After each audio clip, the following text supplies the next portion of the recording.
Hello दोस्तों, good morning. जैसा कि आप देख रहे हैं, आज के न्यूज में बराक नदी न्यूज में थी। तो इसको ध्यान में रखते हुए बराक नदी, क्योंकि जैसा कि आपको पता है कि ये नदी जो है उत्तर भारत की महत्वपूर्ण नदियों में से एक है, जो कि ब्रह्मपुत्र नदी की सहायक नदी है। तो इसलिए इसकी हमें इसके बारे में मुख्य तथ्य जो परीक्षा की दृष्टि से इम्पोर्टेंट है, जो वन डे एग्जाम में पूछे जा सकते हैं, उसको ध्यान में रखते हुए हमने कुछ स्लाइड तैयार की है, जो आपकी परीक्षा के लिए बहुत इंपॉर्टेंट हो सकती है वन डे एग्जाम के लिए। तो आप देख सकते हैं बराक नदी का सामान्य परिचय। किसी भी एग्जाम में किसी नदी के बारे में जो क्वेश्चन मैक्सिमम पूछे जाते हो इस प्रकार हो सकते हैं, जैसे कि नदी निकलती कहाँ से, कहाँ जाती है, किन किन राज्यों में बहती है, इस पर कौन कौन सी इंपॉर्टेंट परियोजनाएं चल रही तथा इस पर कौन कौन से बांध बन रहे हैं, तथा यह किसकी सहायक नदी है, तथा उस नदी की सहायक नदियों के बारे में क्वेश्चन पूछे जाते हैं। तो बराक नदी के बारे में एक सामान्य परिचय आप देख सकते हैं। भारत की उत्तर भारत की एक महत्वपूर्ण नदियों में नदी है, जो मणिपुर, असम और मिजोरम राज्यों में बहती है। ये जो है बराक नदी का फोटो भी आप देख सकते हैं, बराक नदी है जिसकी ये फोटो है, आप देख सकते हैं। यह दूसरा है स्रोत। यह नदी मणिपुर राज्यों के पहाड़ियों से निकलती है। जो दोस्तों इसकी जो नीचे ये लाइनें दी गई हैं कुछ, ये बहुत ही इंपॉर्टेंट लाइनें हैं, आपकी वनडे एग्जाम की दृष्टि से बहुत ही इंपॉर्टेंट है। देखिए, पढ़िए इसको। ये आगे नागालैंड मणिपुर राज्य के साथ पहाड़ी क्षेत्र से होकर और असम में प्रवेश करती है। असम में स्थित बराक घाटी का नाम इसी नदी के नाम पे पड़ा है। दोस्तों ये नदी ये लाइन बहुत ही इंपॉर्टेंट है, मैं इसको कर दे रहा हूँ इम्पोर्टेंट। ये लाइन जो है अति इम्पोर्टेंट लाइन है, बराक घाटी। क्योंकि ये कभी कभी मैक्सिमम क्वेश्चन पूछा गया है, वन एग्जाम में देखा गया है कि पूछा जाए बराक घाटी किस राज्य में है, तो लोग लगा देते हैं जानबूझकर या गलती से अज्ञानतावश लगा देते हैं कि यह जो है मणिपुर राज्य में है, जो कि मणिपुर में नहीं है, असम में स्थित है। और आगे इसके बारे में देख सकते हैं, बांग्लादेश में प्रवेश करने से ठीक पहले बराक नदी सुरमा नदी तथा कुशियारा नदी में विभाजित हो जाती है।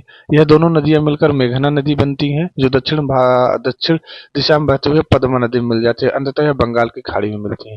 तो ये दोस्तों ये आप देख सकते हैं इसमें,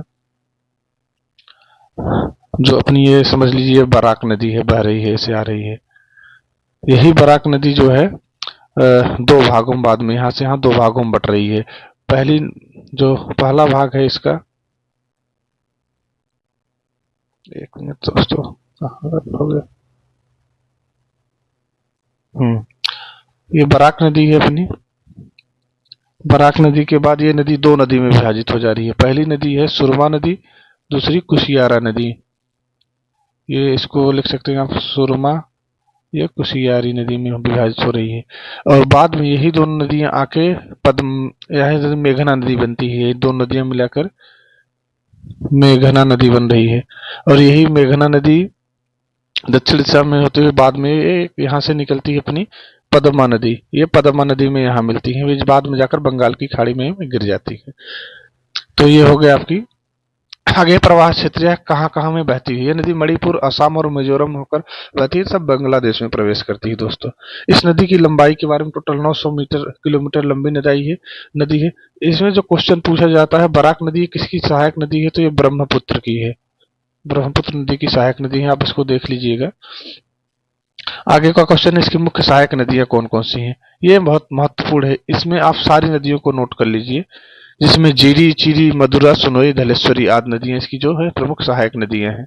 आगे इसका महत्व है कि भी नदी महत्व क्यों होती है। पहली बात, पेयजल के लिए, सिंचाई के लिए, जल विद्युत परियोजनाएं के लिए तथा परिवहन के लिए महत्वपूर्ण होती है। इसमें सब ये महत्वपूर्ण रोल अदा करती है। आगे आप देख सकते हैं परियोजनाएं कौन कौन सी हैं, ये महत्वपूर्ण है, इसको आप सब लोग नोट कर लीजिएगा। यहाँ से क्वेश्चन पूछे जा सकते हैं, जैसे कि खैपुम बांध किस नदी पर है, तो बराक नदी पर, क्योंकि न्यूज में पूछा जा सकता है। माफलांग बांध, गुमटी जल विद्युत बांध और मिटट्टू बांध, ये अलग मैंने लिखा है, इसको जरूर नोट कर लीजिए, बांध किस नदी पर है। तो आपको एग्जाम की दृष्टि बहुत ही इंपॉर्टेंट है। आगे निष्कर्ष है, बराक नदी उत्तर भारत के लिए जीवन रेखा के समान है, जो कि आप भी जानते हैं महत्वपूर्ण नदी है। तो आपको कमेंट में सेक्शन में बताना बराक नदी किसकी सहायक नदी है, तथा यह किन दो राज्यों के बीच में सीमा बनाती है। नोट करते जाइए, किसकी सहायक नदी है, किन दो राज्यों के बीच में सीमा बनाती है, तथा इस पर और कौन कौन से बांध बने पड़े हुए हैं, तथा इसकी सहायक नदियां आपको कमेंट में लिखनी है। Thank you so much. इसी छोटी छोटी जानकारी के लिए आप मुझे फॉलो कर सकते हैं, तो देख सकते हैं दोस्तों। धन्यवाद।